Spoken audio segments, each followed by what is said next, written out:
Olá pessoal, continuando aqui o nosso planejamento geral e agora a gente vai falar de reforma. Lembrando que tudo, desde o valor que você pagou nesse treinamento, você já deve colocar lá na sua planilha, né? E cada centavo, cada real que você for investir na sua sorveteria, você deve colocar lá. Vamos falar um pouco sobre a reforma do ponto, né? Porque já que a gente falou sobre a escolha do nome, a construção da marca, o registro da marca, os documentos necessários para você abrir um empreendimento em um negócio, os documentos necessários, né, para você regularizar o teu ponto, para né, acender ali uma luz amarela, né, de atenção, para que você tenha esse cuidado, até mesmo antes de escolher o ponto. E também as questões, né, de qual o formato. Aí a questão da reforma, né, do ponto, ou até mesmo a construção do ponto, ele passa por aquela estratégia que a gente conversou bastante, que é o quê? Qual é a proposta de produtos que você vai levar para o teu cliente? Baseado nisso, você vai escolher um formato, basicamente dois, quiosque ou um ponto, né, uma loja, né, um ponto, vamos pensar assim, uma loja, né? Seja ela de rua, ou até mesmo dentro de uma galeria, ou né, num box dentro de um hipermercado, de um supermercado. Né? Qual é o horário que você vai funcionar? Vai funcionar final de semana? Né? Tem aquele lado B que eu falei para você, será que o final de semana é importante para você? Aí você fala, de repente no início não tem problema, mas você vai ver que é bastante cansativo. Mais uma vez eu vou falar, eu sabia que eu ia trabalhar, mas eu não imaginava que eu ia trabalhar tão mais. Tá? Então, primeiro passo é qual é a proposta que eu tenho para os meus clientes, qual é o formato, né, que melhor vai atender de acordo com o contexto que eu estou também, na cidade onde eu moro, no bairro onde eu moro ou que eu pretenda, né, abrir esse empreendimento, né, todo esse contexto para que de repente você fale assim, não, o melhor, né, aquilo que eu analisei melhor, que tem mais potencial, é de repente um quiosque dentro aqui de um supermercado, de um hipermercado. Bom, numa franquia, né, um quiosque aí, vamos supor, de 2 por 3 metros, que é o padrão, né? A franquia ela sempre te dá esse valor do quiosque porque você também tem que fazer com o fornecedor que eles indicam, né? Então eu acredito aí que também a franquia acaba se beneficiando financeiramente junto ao fabricante do quiosque. E ele gira em torno aí de 25 a 30 mil reais, tá? É óbvio que se você de repente der uma pesquisada lá no Mercado Livre ou principalmente na OLX, você vai encontrar quiosques, né, que você pode, que são propícios para isso, né, que vai te atender nesse propósito pela metade do valor. E recentemente eu vi aí quiosques até no valor de 3 mil reais, quiosques muito bons, bem conservados, que daria para você montar a sua operação e aí o gasto, você teria então esses 3 mil reais de buscar esse quiosque e de adesivá-lo, né? Então vai aí, vamos pensar, né, vamos pensar que todo esse transporte, adesivação, você gasta em mais ou menos uns 2 mil reais, então o valor de um quiosque ele varia, num quiosque usado, de 5 mil reais, até um quiosque novo, né, de 30 mil reais, ok? Bom, se você optou de repente por um modelo, por um formato de loja de rua ou de um box, né, alguma coisa nesse sentido, aí existem muitas outras variáveis, né? Eu até fiz uma cola aqui, né, do quanto a gente gastou aqui na Elware. E como eu falei para vocês, eu não fiz nenhuma reforma grandiosa, né? Mas mesmo assim eu achei que eu gastei um bom dinheiro e eu vou dar alguns parâmetros para você. Esse ponto que a gente está, né? Ele tinha as paredes com grafiato e ele tinha um teto de gesso bem ruim já, bem precário, que assim praticamente não dava para aproveitar. E ele dava uma sensação, né? Como esse teto de gesso estava bem baixo, ele dava uma sensação que o ambiente ele era menor. Né, e aí eu queria deixar o ambiente com uma sensação que ele fosse maior e não queria esse grafiato em volta. Então qual foi o primeiro passo? Né? Tirar todo esse teto de gesso, né? E aí envolve, não dava para parar uma caçamba aqui na porta da loja, porque aqui não tem estacionamento na porta, é uma rua com bastante movimento de carro, a prefeitura não permite que aqui nesse caso que parasse uma caçamba, então a gente teve que destruir esse teto de gesso e ir com um saquinho de ráfia, né, levando isso daí para um posto de entulho e coleta aqui da cidade, né.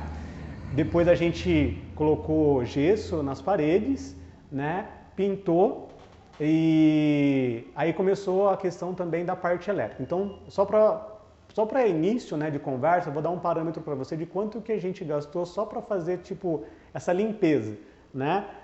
Tanto antes aqui do local e como o pós-obra, tá? A gente investiu aqui na parte de limpeza aproximadamente R$383.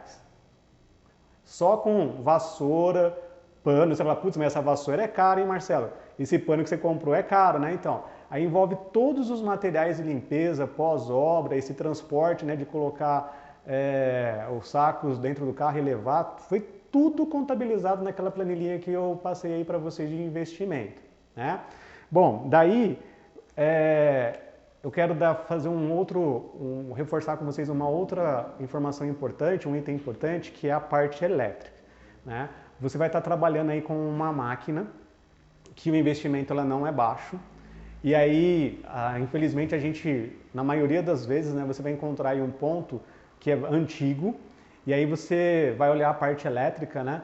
E aí o que que tem? Tem aquele disjuntor que é do tipo facão ainda, né? Que aí quando você desliga ele, e aí quando você vai ligar ele, sai uma faísquinha, né? Chama aquele que tem uma alça, né? Chama disjuntor tipo facão. Então na hora que você baixa, ele sai até uma faísquinha. Aqui na loja a gente tinha um desse. E aí depois a distribuição de disjuntor ela é aquele pretinho, né? Os fios eram aqueles fios grossos, mas bem rígidos. Então que não é mais o padrão utilizado hoje, né? Porque aquele fio ele pode esquentar e pegar fogo, né? Então quando eu era adolescente eu fiz um cursinho no Senai de elétrica, eu falei, cara, já olhei ali o quadro, falei, não tem a menor condição de a gente instalar aqui uma sorveteria com uma máquina que de repente vai consumir, né, uma corrente alta, né, que tem uma potência relativamente alta, iluminação, de repente outros produtos elétricos, e aí ocorreu o risco de, por conta da fiação, da instalação elétrica, perder esse investimento, né? Ou ter que ficar parado porque a máquina queimou. Então, né, é muito semelhante com aquela questão do registro do nome. Começa certo, faz as coisas certas para você não ter prejuízo, né, lá no final, lá na frente, né? Então, falei, cara, não tem jeito, eu vou ter que trocar a parte de instalação elétrica. Dependendo do ponto onde você for, né, se você não entender da parte elétrica, levam alguém que entenda, um eletricista, alguma coisa, para ver isso daí, né? E aí você, de repente, se precisar fazer uma reforma, já até conversa lá com o dono do ponto para você atualizar essa parte, né? E de repente abater aí no aluguel, alguma coisa, né? No meu caso aqui, eu consegui até um aluguel um pouco mais baixo, né? Mas aí ele falou, então essa parte aí eu não vou, você vai ter que fazer tudo sozinho, tá? Eu não vou dar mais um desconto em relação a isso também. Bom, mas tenha uma atenção então nessa parte elétrica, tá? Para que você tenha aí segurança, né? De você, principalmente, né? Se você optar também pela parte de fazer o AFO, ele tem duas máquinas, né? Dois equipamentos que eu vou mostrar lá no bônus, que eles, né, puxam bastante energia, e se você não tiver uma fiação, né, adequada ali, você pode causar aí um incêndio, queimar a máquina de sorvete e criar, né, enfim, transtornos aí para todo mundo e até mesmo para os teus clientes, tá bom? Então, só para você ter um parâmetro, nesse caso, eu mesmo fiz a parte elétrica, eu vou dar o valor para vocês aí, né, só de material, de quanto que eu gastei. Eu refiz tudo. E não foi nada assim, aparente, tá? Não é, nossa, fez uma... Não, eu vou colocar umas fotos aí do que eu fiz, porque era um teto de gesso, eu tirei, e aí eu coloquei como se fosse três pêndulos, né? E coloquei um estilo meio industrial, com canaleta, coisa e tal. E assim, bem simples, tá? Mas olha só com o material, a parte elétrica ficou em R$ 1.870. Fio, gente, tudo a parte que você não vê, né? Mas eu tenho convicção ali que o equipamento não vai queimar por causa do fio, né? Então isso é uma tranquilidade que traz pra gente, né? Então a parte elétrica aí, né, dar uma atenção especial. Bom, a reforma, então, que eu estava falando, a gente fez o quê? Tirou esse grafiato, passou gesso, depois pintamos a porta, né? Então aí teve que trocar algumas coisas do banheirinho lá, né? Então toda a parte que a gente teve que mexer na estrutura, né? Não estou ainda contando nada de mobiliário, é estrutura mesmo, né? Essa parte de pintura, de gesso, né? De pequenos reparos, coisa e tal. R$ 4.200. Tá? E aqui eu estou falando de um ponto de aproximadamente 27 metros quadrados. Tá? Bom, para a fachada, a gente colocou aqui uma fachada de ACM. Eu tinha visto uma franquia onde lembra que eu falei que eles mandam aquela planilha de investimentos, né? Eles colocaram assim, fachada de ACM, eles colocaram lá as medidas, eu acho que, salvo engano, era 1 metro por 6 metros, né? R$ 2.500. E aí, na minha planilha de investimento, eu coloquei esse valor lá, né? Só que daí, a hora que eu fui fazer, realmente, né, que eu fui cotar, o primeiro orçamento que me deram foi R$ 25.000 para fazer essa fachada em ACM. Falei, putz, está totalmente fora, né, daquilo que eu imaginava, né? 10 vezes mais do que eu imaginava. Daí comecei a fazer pesquisa de mercado em outros fornecedores, pô, aí baixou bastante, né? Chegou a R$ 7.500, R$ 8.000. Bom, mesmo assim estava muito fora daquilo que eu planejava investir na parte da fachada. Mas aí, eu, né, pesquisando ainda mais aqui na minha região, eu consegui essa fachada que eu vou mostrar aí para vocês, né? Tá passando aí no vídeo. Essa fachada ela saiu para mim aqui por R$ 2.500. Mas assim, foi uma preparação divina, né? Mas eu não sei se você consegue na sua região uma fachada dessa qualidade por esse valor. E aí eu coloquei um toldo também. Esse toldo, eu vou mostrar para vocês aí os detalhes. Ele é um toldo que eu comprei a armação dele na Leroy Merlin. E depois a gente trocou a lona dele, porque não era as cores, né? Ele era listradinho também, mas ele era branco com cinza, que não combinava, né, com a cor da fachada da loja e com o logo e tudo mais. Então a gente comprou a estrutura e depois a gente trocou a lona, né, para ficar do jeito que você está vendo aí no vídeo, tá bom? Bom, essa brincadeira aí da fachada, mais o toldo, mais os adesivos, né? Esse adesivo, por exemplo, desse balcão, a gente tem um adesivo aqui do meu lado esquerdo que é da nuvem, né? E uma lona que fica ali na frente, né? Essa brincadeirinha aí ficou em R$ 4.800. Então, a parte da fachada mesmo, né? Ficou em R$ 2.500 e aí mais, acho que uns 2.000, um pouco menos do toldo, né? E o restante para a fachada. Então, fachada, toldo e adesivos, R$ 4.800. Bom, essa parte da reforma, né? Total, limpeza, parte elétrica, reforma em si, né, da estrutura, fachada, toldo e adesivos, total de R$ 11.500. Só para começar sem fazer muita coisa. E aí não estou contando nada de máquina, nada de equipamento, nada de utensílios. É só a estrutura para começar a pensar nisso daí, né? Então isso daí é um parâmetro para você, é lógico, mas, né, o mínimo, vamos pensar que você entra na questão da loja física, né?